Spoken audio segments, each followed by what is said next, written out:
hardware store to see my old friend Bob. I said my roof it leaks, my rug's a mess, and my front door needs a new knob. I got squirrels in my attic, I got bats in my head. Well, Bob just leaned over the counter and he shook his head and said, "You need home repairs and solutions. Home repairs and solutions. They'll fix your windows, they'll fix your house, they'll even tell you how to get rid of a mouse. Home repairs and solutions." And on this Friday morning, we welcome you to Home Repairs and Solutions, brought to you by Spring Mountain Air Heating and Air Conditioning, your local Amana dealer. And your host this morning, Mary Pearson, as usual. Mary, good morning. Good morning, Dan. It's great to be here today. It's a beautiful day. It is a gorgeous day. Well, I think it's always beautiful if you wake up and live in the Ozarks. You know, you're right. You don't wait, even on some ways, said the weather's not very good, it's still a pretty good day if you live in the Ozarks. I think so, too. I've thought that for a long time. That's why we still live here. You bet. Well, welcome, everyone. This is Home Repairs and Solutions, and today we have a great guest on the show. We have Mr. Len Pence back with us. Len was on the show with us almost a year ago, and we got him to come back today, and he is the gentleman who is the expert on gardening and has the Gardening Revolution. So welcome to the show today. Thank you. Good to be here. It's great to have you back. I wanted to start out the show with one of the things you brought in some products this time. You didn't do that last time. And so, believe it or not, he brought in an onion today, folks, that has like a 4-foot tall, what is that called? Well, that's the stem. And the stem or the stalk? The bulb and the stem is a total of about 4 feet. 4 feet. I have never seen an onion that tall before in my life.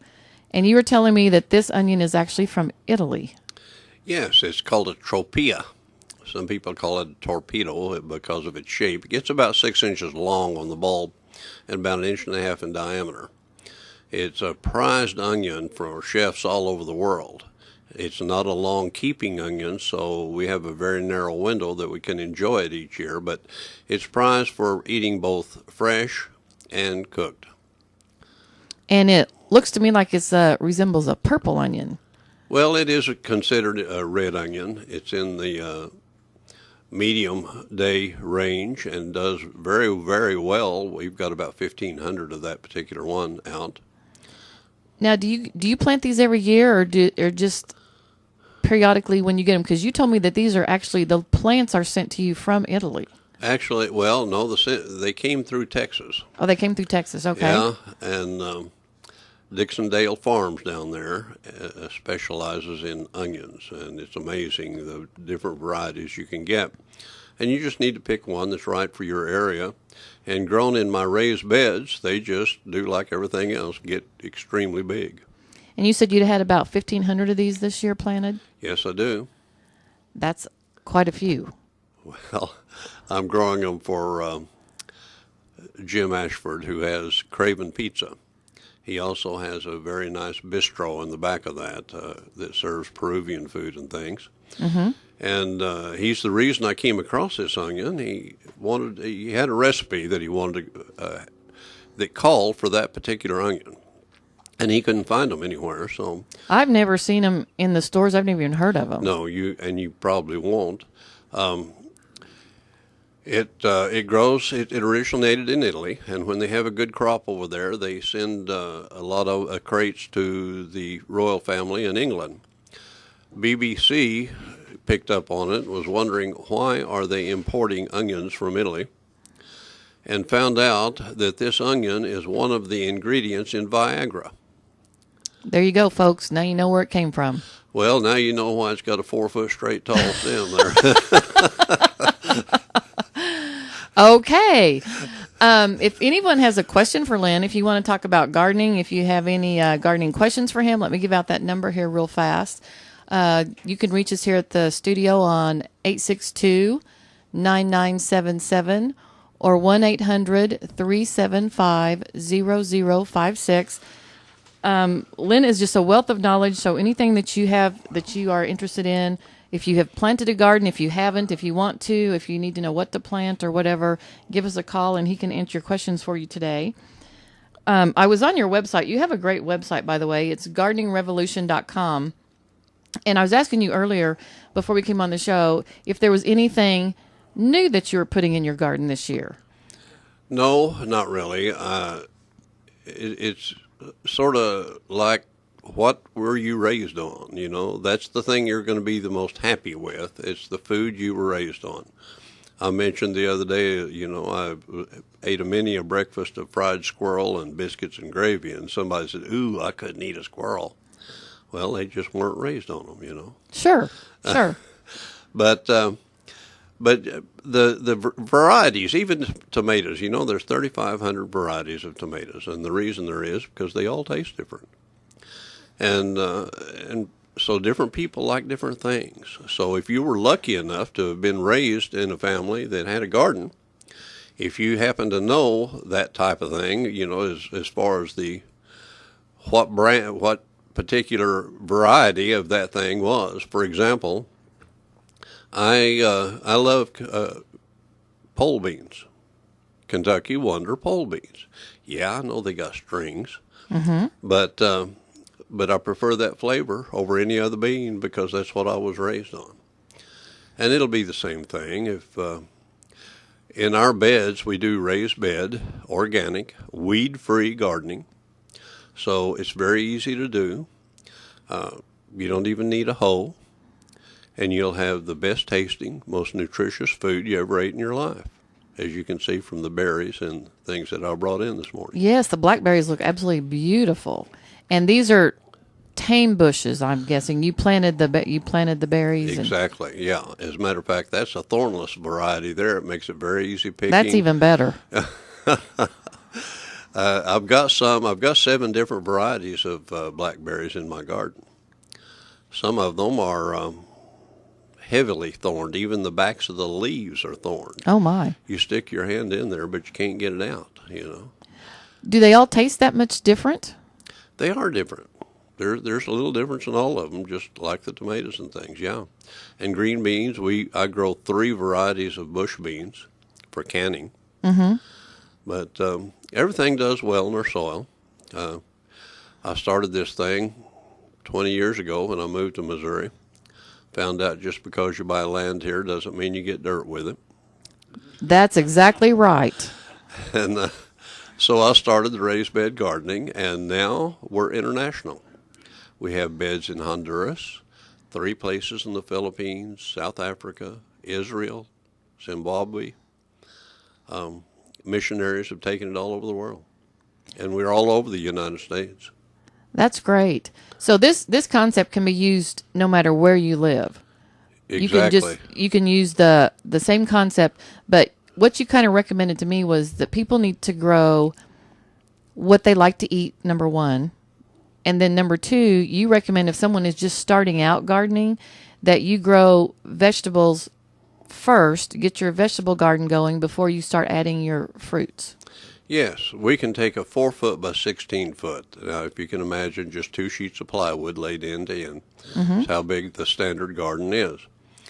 And that will grow $1,200 to $1,400 worth of vegetables in a year. And we're talking about year-round gardening in here. People think gardening season's over. This is June. No, it's not. I planted corn today. We'll be planting corn. Planted okra last week. And in just about 6 or 7 weeks, we'll be into August, and that's when we start our fall gardens. And the fall gardens, for a lot of things, are much better than the spring gardens. So why is that? Well, okay, the cabbage family: cabbage, broccoli, cauliflower, Brussels sprouts. If you plant them in the spring, and this is the mating season for those moths that fly in and lay all the eggs, it makes little green worms that eats all the holes.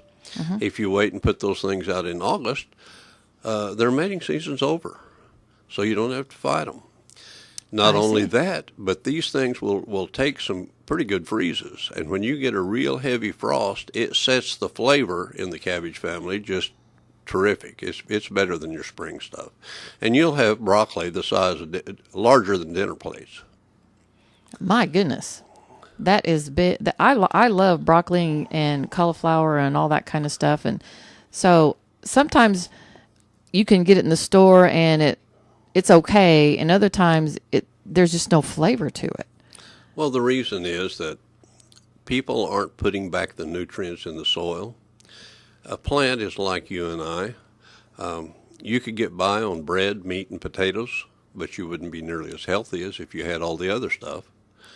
A plant's the same way, but people keep feeding them bread, meat, and potatoes, or nitrogen, phosphorus, and potash, totally ignoring the vitamins that those plants really need, like iron, zinc, manganese, copper, sulfur, boron, etc. And that's what gives your stuff the flavor, and that's what the plants need to grow, and that they need to pick that up and feed you with it so that you'll have the healthiest and tastiest food you've ever had. We put about 40 different trace elements in our garden. I was looking on your website and you said that this 4x16 will feed 2 people year round.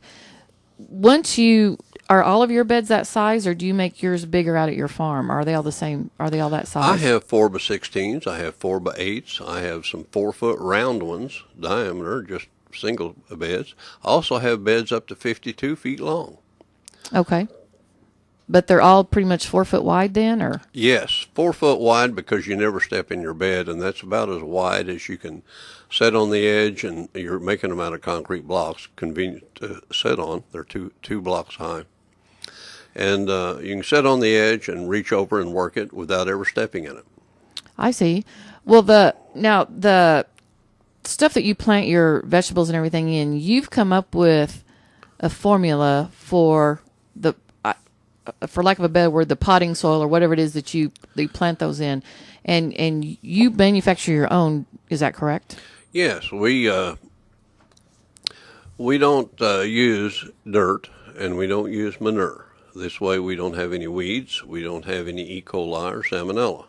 Okay. And the first thing that you'll notice on a package that you get of anything, whether it's flowers or veggies or whatever, is does best in loose, well-drained soil. I think it was on the first packet he handed to Adam, and it's been on every one ever since. But you're right, I have seen that on there. Sure. So the first thing we had to do was come up with a loose, well-drained soil, and believe me, that's not the soil in the Ozarks. No, it's not. It's more like clay or concrete. Yeah. If you can even find it. And so we make it out of cotton burr compost that's made from organic gardeners out in it comes from organic people out in Texas Panhandle. And we mix that with some peat moss and rice hulls, and that gives us our loose, well-drained soil. You can go out there right now and reach down in the ground with your hand and noodle out new potatoes. Wow. You can reach all the way to the bottom of the bed. So you don't have to have a spade to dig them out or anything? No, everything's done by hand. This is actually a survival garden. Mm-hmm. I was born during the Great Depression. Not this one, the other one. This one's not through yet. And so back then, if we didn't grow it, we didn't have it. Sure. And it's coming that way again. But people don't have time now. They don't have the space that we used to have. Mm-hmm. So this really is a survival garden. So if we lose our electric grid or whatever happens, which a lot of people are predicting they will, remember December 21st, 2012 is on its way. That's true. That's exactly right. But anyway, we do these things so that we're going to have something to eat. And, sure. When no matter come what. So it's a survival garden. It's very easy. My green beans grow at the rate of about 6.5 inches a day. Wow, that's pretty good. So, well, this formula that you've put together to grow your stuff in, is that only good for one season, and then do you have to switch it out? Or? Oh, no. The loose, well-drained soil is one thing, but you've got to feed it. And we have a fertilizer, so to speak, that's made from plants. Everything in the garden's made from plants. Okay. The growing medium and the fertilizer. And it's a 5-5-5 organic, but it has all the trace elements in it. And this is what gives you the flavor and everything. But as far as redoing it, no, that soil's good for years. Okay. I've got beds out there 10 years old in my garden. Okay. We just put the the what we call essential elements in them before we plant each time, and that's all you need to do. I see. Well, we have a caller holding on the line. We have Steve with us this morning. Good morning, Steve. Good morning. Thanks for taking my call. I You're was wondering if welcome. I could just ask the type of onion you said that you grew for Craven Pizza. Tropea, Tropea. Okay. Do you sell those, or the seeds or anything? Or No, you get those No. from DixondaleFarms.com. Yes, sir. Yeah, DixondaleFarms.com. They're down in South Texas. Okay. And they're Thank you. That's what I needed. okay. All right. Thank you. Bye-bye. There you go.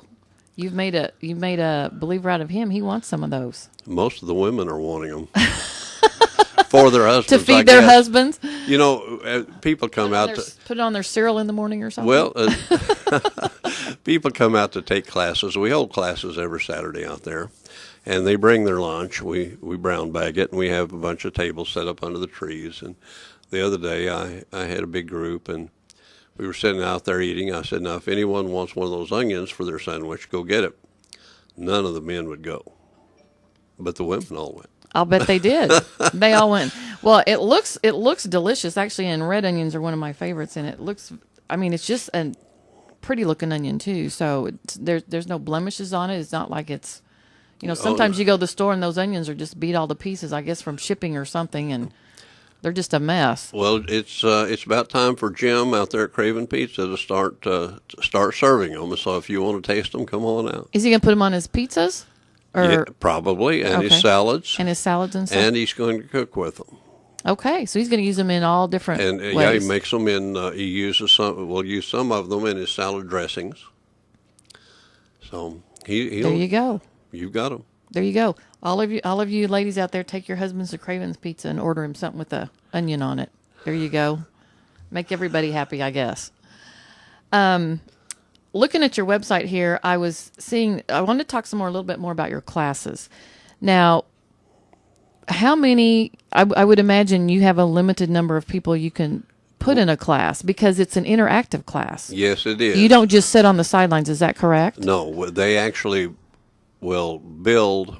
Well, they won't build the beds that don't need any more, but they will mix the soil to Okay. put in a bed so that they know what they're doing. And we have all the products available out there in the warehouses that they can take with them and mix and fill their own and build their own gardens.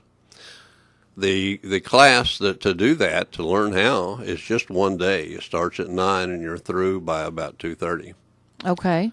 Then we will have later, we will have free gardening canning classes. We'll have 5 different types. We'll have jams and jellies. We'll have a pickling class like pickled beets. Mm-hmm. We'll have pressure cooking canning, probably green beans. Water bath canning, tomatoes. And then in the fall, we'll probably have a meat canning class. Okay, so if you pay to attend the class, do you have to go to the first class to be able to come to the canning classes? No, Okay. you don't. But we limit the canning classes to 8 people because Okay. we have 2 ranges, 2 5-burner ranges, 2 sets of sinks, and I want each person to be able to do each stage of the process. And this is a hands-on canning class. It's a hands-on canning class. So everything they learn is hands-on. Yes. Oh, I love the canning classes. The people come out there and they pick my green beans. There you go. They go in the cabin and they snap the green beans. They go over to the stoves and they cook the can the green There you beans. go. I keep the green beans, but they learn how. Sounds like a good plan there. That's one way to get things done, I guess. You bet. You also state on your website that if someone, maybe I'm assuming if maybe someone's coming out of town and can't, drive there easily in a day or something, you said you have even a place to hook up an RV or something if someone wants to Yes, come we have people come with RVs and hook up and spend the night there and wake up in the morning with turkeys and deer around them. But people love it out there. It's a remote location. Being ex-military, I picked the high ground with one way in and out. There you go. And where are you, how far are you from Springfield? Oh, from right here, about 10 miles Okay. from here at the station. Okay. We're just really out East Division. Oh, okay. And if you go on my gardeningrevolution.com website and go to the Contact Us button, you will find that it brings up a deal with a black and white picture of a tomato that says printable map. Yes, I do see that. And that'll bring you right to us. I see. Okay. You do need reservations, however. The classes to build the garden beds and things, we limit to 25 people. Okay. So you do, and there is a charge for that, $50 for one person, half price for anyone you bring with you, unless they're under 18, and in that case, they're free. Okay. So any of the classes you offer, there is a limited amount of space, and you do need to register for all of them, regardless of whether there's a cost involved or whether it's a free class. Yes, absolutely. Okay. How far ahead do your classes usually book up? Oh, it depends on the time of the year. Right now, everybody thinks gardening season is over, and it isn't. It's just now getting ready to really rev up. But in the spring, in February and March, 3 or 4 weeks ahead of time. Okay. Right now, we still have some openings. By the way, this week I'm having one on Sunday. I've got a bunch of postal people that work 6 days a week, I guess, and the only day they can get off is Sunday. So I'm having a special class on Sunday if anyone, and we have room in it, and the Saturday class if anyone wants to come this weekend. Okay. And that's and it's the same time frame on Sundays it is Saturday? Yes, yeah. Starts at 9 and you're through about 2:30. Is there anything, if they want to come to this class, is there anything special they need to bring, or any special attire they need to wear, or do they need to bring gloves, or? No, they really don't. It's just a very clean way of doing things and a lot of fun. People just have a ball out there. I'll bet. And they come from all walks of life. It's absolutely amazing. I've got a guy coming out at 2 o'clock today from Louisiana. Really? Yeah, he moved up here, and I'm anxious to see why he moved to the Ozarks. He lives right on the bayou down there, and he's got a party barge, and he's got a fishing boat. And I thought, Maybe he's tired of fighting alligators. well, that could be. Well, Dan gave me the signal we need to take a quick break here. So join us here in a few minutes, and we'll talk some more about Gardening Revolution. Here's news on the Ozarks News Network. Investigators are trying to determine what caused the death of an 84-year-old man whose body was found in Lake Pomme de Terre. Douglas Anfinson of Wheatland was found floating by a couple fishing on the west side of the lake. A company that had proposed putting a horse slaughtering plant near Mountain Grove now says it will locate the facility in Rockville in Bates County. Unified Equine says it plans to open the facility by the end of the summer in a meat processing plant that closed about a year ago. And some 40 new U.S. citizens will be naturalized today in Springfield. The ceremonies are scheduled for 1 o'clock this afternoon at the federal courthouse. The new citizens are from 20 countries, including Russia, Vietnam, Ukraine, and Ethiopia. For the Ozarks News Network, I'm Arlen Summers. KWTO and KTXR are seeking full-time advertising sales representatives. These individuals must be master communicators, both verbally and written, professional, courteous, and organized. A radio sales position can be rewarding, lucrative, and enjoyable. If you're an individual with natural sales capabilities, contact Donna Neal at 417-862-3990 and send your resume to manager@radiospringfield.com. KWTO and KTXR are equal opportunity employers. Hi, I'm Brad Ferris. Did you know a recent Gallup poll that 58% of Americans are worried about their ability to maintain their current standard of living into and throughout their retirement years? Find out how your current mortgage may be costing you your retirement. Yes, a mortgage guide telling you to get out of debt. Find out more on the Ferris Mortgage Hour, Tuesdays at 2 o'clock, right after Rush Limbaugh. Do you believe it is possible to build an account with God? The Bible actually says that it is. This is Benjamin Davis, Senior Pastor of Abundant Life Covenant Church in downtown Springfield. Join me this Monday at 10 a.m. for my radio program called Biblical Economics, and we'll talk about what the Bible has to say. An ounce of wisdom is worth a pound of gold, so I'm excited to explore God's Word for practical solutions to today's problems. Live on Sunday night, it's Bill Cunningham. Billy Cunningham, the Great American, this Sunday Night Live with the Great American Bill Cunningham. We pick up the pieces of the Tuesday recall election of the great governor, Scott Walker in Wisconsin, and talk about whether or not the stock market turmoil is going to tank the American economy. Bill Cunningham, the Great American, live with you this Sunday night. Willie.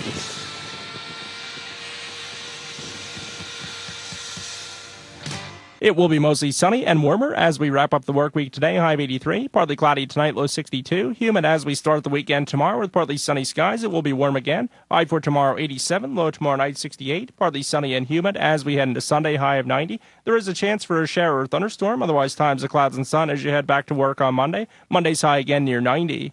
I'm AccuWeather's Jason Lord. And the present temperature reading in Springfield, 77 degrees.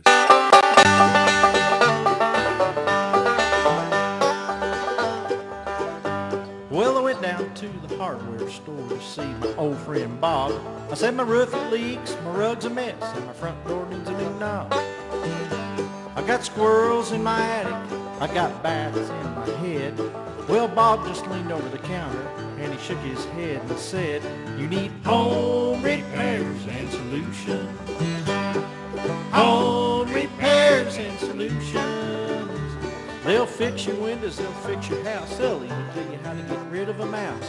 Home repairs and solutions." And you are listening to Home Repairs and Solutions, brought to you by Spring Mountain Air Heating and Air Conditioning, your local Amana dealer. And once again, your host, Mary Pearson, and her guest for today. Welcome back to the show, everyone. We are talking with Mr. Lynn Pence today of Gardening Revolution. His website is gardeningrevolution.com. I would encourage everyone who's interested in this type of gardening to go to his website. There is a lot of really neat information on here. And if you go under, he has some galleries on here, picture galleries that shows some of his gardens, what they look like and everything. They're just absolutely beautiful. It is very clean, like you said. You don't see a lot of debris or a lot of, like you said, there's no weeds or anything. It's just beautiful plants. Not only would you be growing vegetables and stuff good to eat, it's just pretty to look at. One farmer came out one day and looked, and he says, "Man, this isn't a garden. This is a masterpiece." It looks like that. It's just amazing. Well, people don't realize it, but gardening is good for you, not just physically and what you're eating and everything. It's good for you mentally. When you can go out there and see that your green beans have grown 6.5 inches since you saw them yesterday, and it's quiet, we can't even see a neighbor's lights at night. It's very peaceful. It's very soothing to the soul, so to speak. Sure. I'm sure that it is. Before we get started any further, I have some more questions for you, but we have another caller on the line. We have Gail in Walnut Grove. Good morning, Gail. Morning. First of all, I don't have a computer. Do you have a phone number a person could be located at? What's your phone number, Mr. Pence? Well, it's 417, of course, 736-3251. Now, obviously, repeat it, please, again. 736-3251. Okay, and do you have a book published? Anything that details? We have a DVD that you can either pick up at the farm or order over the internet. But if you don't have a computer, that's not an option. Is it available through Barnes and Noble? No, it isn't. What is the cost of setting up a 4x16? The blocks and the soil. If you could separate them out per cost per block and the soil, please. Well, the soil is going to put in a 4x16 will cost you $550. The blocks are going to run you. It takes 64 blocks to build a bed, and they'll run you about $1 a piece from Midwest Block here in town in Springfield. 64. And they're stacked one on top of the other. They're not staggered, overlaid? Well, yes, they're 2 layers, 2 rows, and you overlay them just like you would a brick, but you're dry stacking them. You're not mortaring them together. Yeah, I understand. So they're very easy to work with. And that bed should pay yourself back almost twice the first year in vegetables. Yeah. The second year, to keep it in top production, will cost you about $32 to get another $1,200 or $1,400. $32. Well, I had a raised bed garden, but I had a pretty good little garden, but I went about it the wrong way. I had railroad ties, one across each end and 2 deep, and lined with 2x12 treated lumber, and I still had a good garden. But that's not the items you should use to build a raised garden. I don't think so. Might have kept the pests out, but okay. So it's your initial class is $550, and not the class for everything. About that, and then about $30-something a year, and.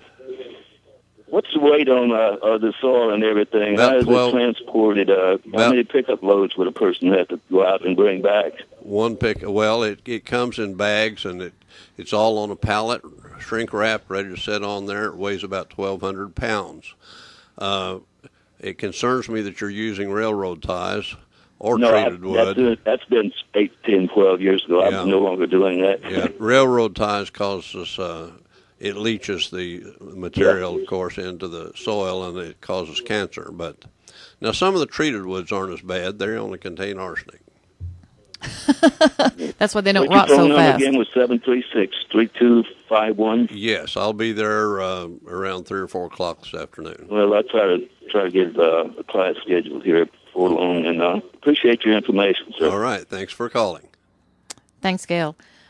For those of you who don't have a computer, once again, in case you missed it, that phone number is 417-736-3251.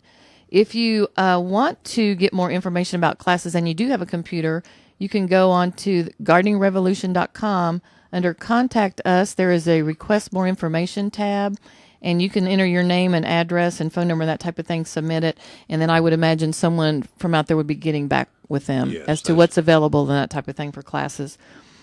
One of the questions I have about the canning part of it, that's really interesting to me, that you have people come in and actually teach them how to can. That's probably, for a lot of people, that's kind of a lost art. You know, my mom did some canning, and I did some canning when we first got married, but I haven't done it for a very long time. So I would think that would be something that would be fun, maybe to do as a family even, is to come in and learn how to do that, maybe with your children, and so that they can see the whole process from picking the product to actually preserving the product. Do you have a lot of families come in and do that? Oh, absolutely. We do, including my own. 3 years ago, I planted that entire garden to come off on the 10th day of July, and it was a ton of food. I would imagine. But that's the time that my extended family from Oklahoma and Texas and Kansas and around Arkansas, they all came up and we canned they took their vacation and came up, and we canned for a week. We have an outdoor kitchen right in the garden where we do all this, and it was a blast. It really was. But canning is going to be a problem if we lose our power grid, because you're not going to have any trucks running and you're going to run out of lids. So you need to look into dehydration, and we cover that too. Oh, really? Yeah, dehydrated food actually is better for you than canned food. Why is that? Well, in canning, the pressure and temperatures we subject the foods to kills the enzymes. Dehydration doesn't. Okay. And even if you had a small garden, there's going to be something every week you didn't use. Maybe it was 2 pods of okra or 1 tomato or whatever. Sure. Not enough to can anyway. Sure. But it's so easy to slice it up and put it in your dehydrator, and in a few hours it's ready to toss in a sack and lay up on the shelf. It's cheaper, it's faster, it's better for you. And it probably takes less room to store, maybe, I imagine. It does take less room to store, and the problem is now we don't have a power grid. Now it's an electric dehydrator. Now what are you going to do? Call you and ask you what I'm supposed to do next, I guess. Well, but I can't call you. No, you can't call me. I'll have to come see you. Well, no, let me tell you ahead of time what you do. You have a dehydrator. It's sitting in your driveway. You don't have any gasoline for it anymore. With the windows rolled up, that car or truck's going to get up to 140 in there. That's true. Lay a door screen across the seats, and you have a dehydrator, and with the windows rolled up, the flies can't get to it either. That's true. That's true. There you go. You should be able to do quite a bit on a door screen, I would think. Well, now, what do you do with all these canned products? I mean, I'm looking at and they're beautiful. I mean, the canned stuff you have on your website is absolutely gorgeous to look at. but it looks to me like you have a lot of it. So is that all for your personal use in your family, or did the people who come out and can it get to take any of it, or how does all that work? No, we feed 5 families out of that garden. Okay. And I give a lot of it away. Mm-hmm. Steve Grant over at KY3 loves my pickled beets. Does he? But we don't sell any of our produce. Okay. We can. Mama Jean's will buy anything that we grow. Oh, I'm sure. And I remember about 3 years ago, I got carried away in my fall garden, and I planted a 52-foot-long bed of broccoli. And it got larger than dinner plates, and I didn't know what to do with it. I had... That's a lot of broccoli. That's a lot of... You should have seen it. I picked 2 big bagfuls and took down there, and it lasted less than 10 minutes on the shelf. Oh, I imagine. I'm sure it did. Now, what is the shelf life of something that's been canned? Does it vary depending on what you've canned? Or I'll be eating green beans from 5 or 6 years ago. Really, they're good that long if they've Yes, been canned. Absolutely. Okay, because a lot of times you buy stuff in the store and there's always these expiration dates on there, and so if you could see the conditions and the bug parts that are in there, you can understand why there's an expiration date. Okay, that doesn't sound very appealing. Well, you're allowed. Do you think they look that stuff? No, I know they're allowed a certain percentage of whatever's in there to stay in there. Bug parts, and you Sure. count the legs and so forth. And, Sure. And but if you do it yourself, it's clean. I had a doctor and his wife come out probably 7 years ago, and they had an instrument that measured the nutrients in plants. And they went from one end of that garden to the other, mashing and measuring everything. They didn't care whether it was a bean, a pea, or a tomato, okra pod, or what. It took them about 2 hours. And when they got through, the doctor come in and said, Lynn, he said, every one of these measurements are higher than anything I've ever been able to buy, even in a health food store. They now have 10 beds for them. Wow. Yeah. Now, what if someone, let's say someone doesn't have, they just have a very small area or something. Maybe they don't have room to put a 4x16. Can they do a 4x8? I mean, they can do a 4x8. They can do tubs. Lick tubs is one of my favorites. It's now, what is that? Well, it's a deal about the same size of a half whiskey barrel. Okay. And it's full of minerals and things that the farmers set out in the fields for their cattle to lick out. That's their vitamins, things, molasses, and everything in there. Well, when they get it all licked out, they've got a nice little tub there, fiberglass tub that they don't need. And you can buy them for $2 or $3 a piece from them. And I just flip them upside down and take a 1/2-inch wood bit and pop about 10 or 12 holes in it and fill it up and set it on the patio, wherever. And you can grow a lot of stuff in those things. Now, one of the other things that you've mentioned or that you've got on your website is you don't necessarily plant things in rows anymore, because I always think, I always remember when my mom would plant a garden, and she would kind of line up her rows, or she would use a string maybe to kind of keep everything straight and all that. That's not really necessary anymore. Is that correct? No, we don't need rows. We're not walking down between them in the bed. This is high density farming, and we plant things on so many inch centers each way. Okay. And you can reach it from the edge. So we plant a lot of things on 3-inch centers, and then we have 4-inch centers, we have 6-inch centers, we have 12-inch centers, and so forth. We teach you all that in class, and how to space the stuff out. So is there anything, like if you're just going to do, let's say you're going to do a 4x8, are there certain things you're not supposed to plant together in a bed like that? Or can you plant whatever you like in a bed like that? Can you plant corn and tomatoes and beans all in that same spot? Yes, you can. You don't have to worry about companion planting. Okay. The only thing you have to worry about is the nightshade family. That's tomatoes, potatoes, peppers, and eggplants. And those should only grow in that bed but once every 4 years. Oh, okay. If you've ever heard of the Great Irish Potato Famine. Yes. It was caused because they planted the same potatoes, same place every year, and the blight hit and the virus hit, and they just rotted in the ground. And it just wiped them all out, yeah. We have another caller. We have Dan from Tin Town. Good morning, Dan. Yes, good morning. I have a couple of questions for your guest. Certainly. With the lick tubs, aren't you afraid of leaching? I mean, it's a plastic that's made, and it's not made as a human consumable plastic.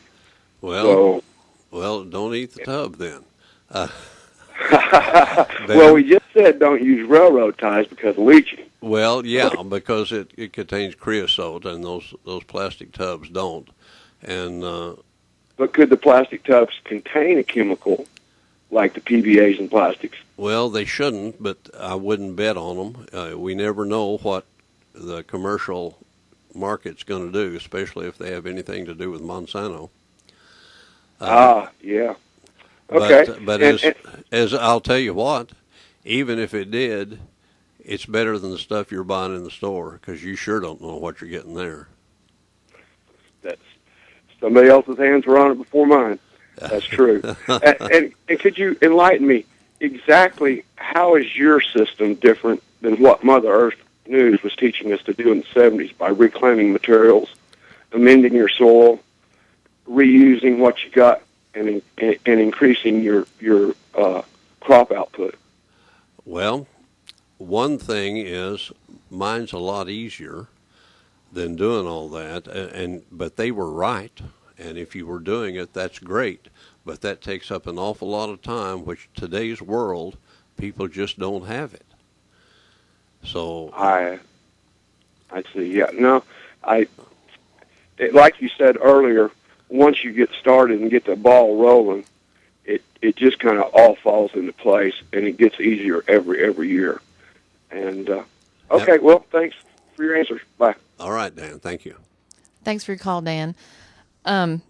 So as you were saying that you are just now starting to plant corn, and you planted okra last week and different things like that. So as things produce and you pick them, then do you take that plant out and put something back in its place that grows like later in the year or something? Or how do you maintain your garden year round so that you're constantly producing something from it?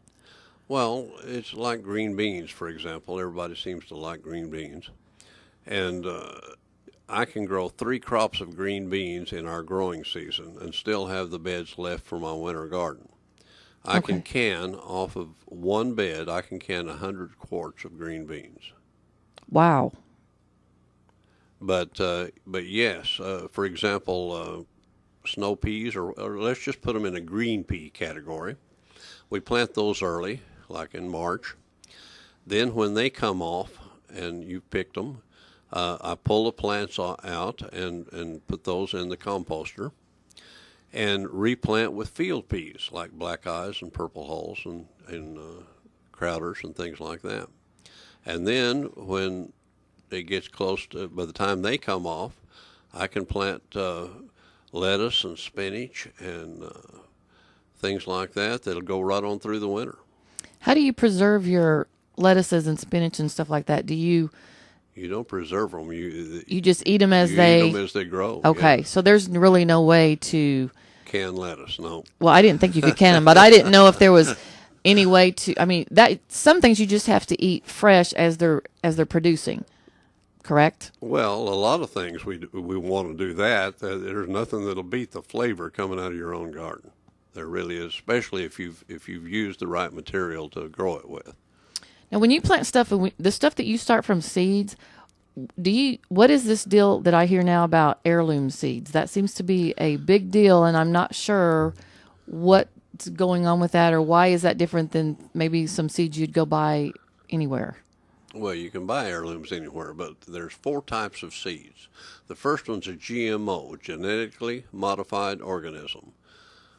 Stay as far away from them as you possibly can. Does it actually say that on the package? I don't know whether they make them Monsanto label their stuff or not. Okay. But you don't want those. I don't need my cabbages to glow in the dark. I know where they are. This is true. This is true. The second kind of seed is where they have taken 2 or maybe 8 or 10 heirloom seeds and cross-pollinated them and make a hybrid. There's nothing wrong with growing and eating a hybrid. The only thing wrong with it is you can't save the seeds because they will revert to one of the things they were crossed with. Oh, I see. Heirloom seeds they've got about a 40-year cycle. You have to be able to plant it and harvest it, plant it and harvest it, and plant it and harvest it. And in 40 years, you've still got the same bean or pea or whatever that you started with. I see. You can save those seeds. And then the fourth kind of seed is an heirloom too, but just because you're buying an heirloom seed doesn't mean it was grown organically. Whether that makes any difference or not, I'm not quite sure. If you plant that seed in my garden beds, it's going to grow organically because that's its total food source. Sure. So how much contamination could have been on a carrot seed the size of a grain of pepper? Right. That maybe he used commercial fertilizers in the field when he grew it, or pesticides or herbicides. I doubt that it makes that much difference, but those are your four kinds of seeds, and heirlooms are your best bet, whether they're organically grown or not. So do you think that when you go to the grocery store, now they have all this organic stuff, they say it's organic, and that, they'll have a section that's organic carrots and lettuce or whatever. Is it worth, is it really organic, or is it, what is it? You don't know. Go to Walmart and they've got a big organic section. Yeah, they do. And you look at this big bag of lettuce and greens and things, and boy, it looks good and fresh. And then if you look real close in real tiny print, it says product of China. Oh, really? Now, that wasn't inspected and grown organically over there. Come on. Right. And how long did it take to get here? Sure. And it's just, and tomatoes, you can't ship a ripe tomato.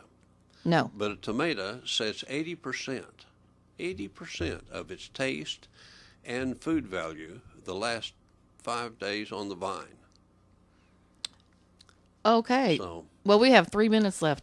I agree with you, though. Nothing tastes as good as a fresh tomato, and I have yet to be able to buy a tomato in the store that has the flavor of one that you can grow and pick. well, It's totally different. If you're buying tomatoes out of the store, I can save you a lot of money. Get you a piece of cardboard, spray it with pesticide, and eat it. About the same. And paint it red. Yeah. Make it look like a tomato. Well, they pick them green, then they gas them to turn them red. They gas them? Yes. Oh. They do bananas the same way. Okay. Well, that's interesting. So do you have a banana tree? No, I do have some citrus trees in my greenhouse, though. Well, I knew you had some citrus, but I didn't know, because it seems like you can grow just about anything, but I haven't seen a banana tree in Missouri, so I didn't know if you had one of those or not. Well, actually, there's one on Division Street that she grows them every year. They never mature, but they're there every year. Really? Yeah. What's the best way? My mom gave me a lemon tree. What's the best way to grow a lemon tree? I just have a little sprout about this big. Well, you're going to have good sunlight for it inside. Okay. Can you not put them outside? Well, you can, but they'll die this winter. No, I know that. I know you got to bring it in the winter, Yeah, but you can leave them out in the summer. Is that correct? Yes, Okay. you can. Okay. Well, I have it outside, but how much sun does it need? As much as it can get. It's used to being down in Florida and Texas. Okay. So it needs like direct sunlight then. It would help if it had direct sunlight from about 10 in the morning to 4 in the afternoon. I'm going to have to move it. It doesn't have direct sunlight. It's got sunlight, but it's not that much and it's not direct. So I will have to put that somewhere else. That's right. Well, we're about out of time this morning. It's been a great hour. I enjoyed having you back on. For those of you who want to take down the information again, we've been visiting with Mr. Lynn Pence of Gardening Revolution. The website is gardeningrevolution.com. If you go on there, he does have a DVD and a digital book that you can purchase that gives you lots of information about, I would imagine, how to do this yourself. It's probably instructional like some of your classes. It is. If you want to go to one of his classes, you can register for that online as well, or you can give them a call at 417-736-3251. This is just so interesting to me, and the way you've got it made it so simple and easy for anyone to learn and anyone to do. And so I would encourage anyone out there that's wanting to get into this, and more people seem to be wanting to grow their own stuff, to get in contact with you and learn how to do it the right way. And that way you can reap the benefits of your efforts instead of going out there and doing it the wrong way. So thanks again, Lynn, for being with us today. Well, thanks for having me. Remember, Noah took care of his family. Will you? There you go. Thanks for listening.